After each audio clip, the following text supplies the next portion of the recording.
Mushtaba खामनाई Iran के नए जो सुप्रीम लीडर हैं, उन्होंने अमेरिका को पैगाम दे दिया है कि कोई सीज फायर नहीं होगा, हम जंग के बीच में हैं, हम जंग लड़ेंगे।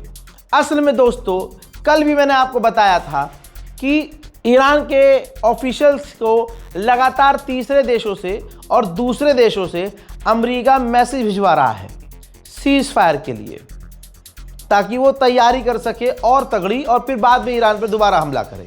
ये बात ईरान समझ चुका है, और अगर ईरान नहीं समझा तो बेवकूफ़ है। लेकिन ईरान को ये बात समझ में आ गई है, डोनाल्ड ट्रंप की मदद के लिए कोई आगे आ नहीं रहा, नेटो की हवा टाइट है, यूरोपीय यूनियन भी पीछे है, डोनाल्ड ट्रंप बुरी तरह से पूरी दुनिया में नंगा हो गया है। लेकिन वो एक्सेप्ट नहीं कर रहा कि वो नंगा हो गया है। ऐसे में उसने अमेरिकी ऑफिशियल्स को भेजा और दूसरे देशों को बोला, जो मीडिएटर करवा सकते हैं, कि आप ईरान से कहिए कि सीज फायर कर लें। अब जब ईरान के ऑफिशियल ने अपने लीडर से पूछा, मुश्तबा खामनाई से, कि ऐसे ऐसे सामने से बात आ रही है, तो मुश्तबा खामनाई ने साफ मना कर दिया और कह दिया हम जंग लड़ेंगे और हम अपने दुश्मन को सबक सिखाएंगे। कहानी में ट्विस्ट एक ये है कि जो ईरान के एम्बेसडर हैं रूस के अंदर, उन्होंने साफ इनकार कर दिया है कि मुश्तबा खामनाई रशिया में नहीं है और वो अपना इलाज यहाँ नहीं करा रहे हैं। अब सोचने वाली बात यह है कि अभी पुतिन ने कोई सफाई ऐसी नहीं दी, रूस ने ऐसा मना नहीं किया, लेकिन रूस में मौजूद ईरान के एम्बेसडर ने मना कर दिया। बहरहाल मुश्तबा खामनाई जहां भी हों, लेकिन उनका जिंदा होना जरूरी है। यूएई ने जानकारी दी कि ईरान की 10 मिसाइल और 4 ड्रोन को अब तक हम इंटरसेप्ट कर चुके हैं, रोक चुके हैं। उधर भारत ने कंफर्म किया है कि ईरान से उसके जो 3 वेसल हमने कुछ महीने पहले पकड़े थे, उसको छुड़ाने की हमारी अभी फिलहाल कोई बात नहीं हो रही है, न ईरान हमसे बात कर रहा है। उधर साउथ कोरिया ने इजराइल और अमेरिका के मुंह पे मूतते हुए कह दिया है, हमारा कोई प्लान नहीं है, हम स्ट्रेट ऑफ हॉर्मुज में अपनी फौज और नेवी नहीं भेजेंगे। अब दोस्तों, जॉर्डन का किंग यूएई के बाद कतर पहुंचा है।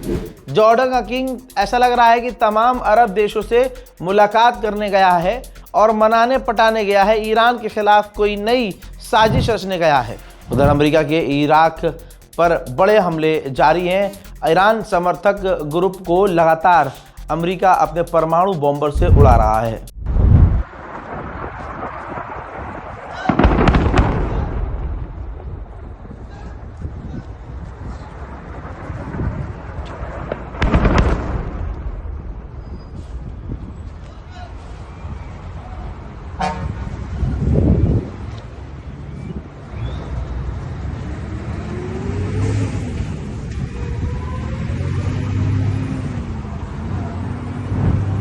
जहां भी हमला होता है, जहां भी दो देश के बीच जंग होती है, एलन मस्क वहां कुछ न कुछ काम करता है। एलन मस्क का इलाज होना भी ज़्यादा ज़रूरी है, क्योंकि एक नॉन पॉलिटिकल आदमी सीधा पॉलिटिक्स में घुसता है।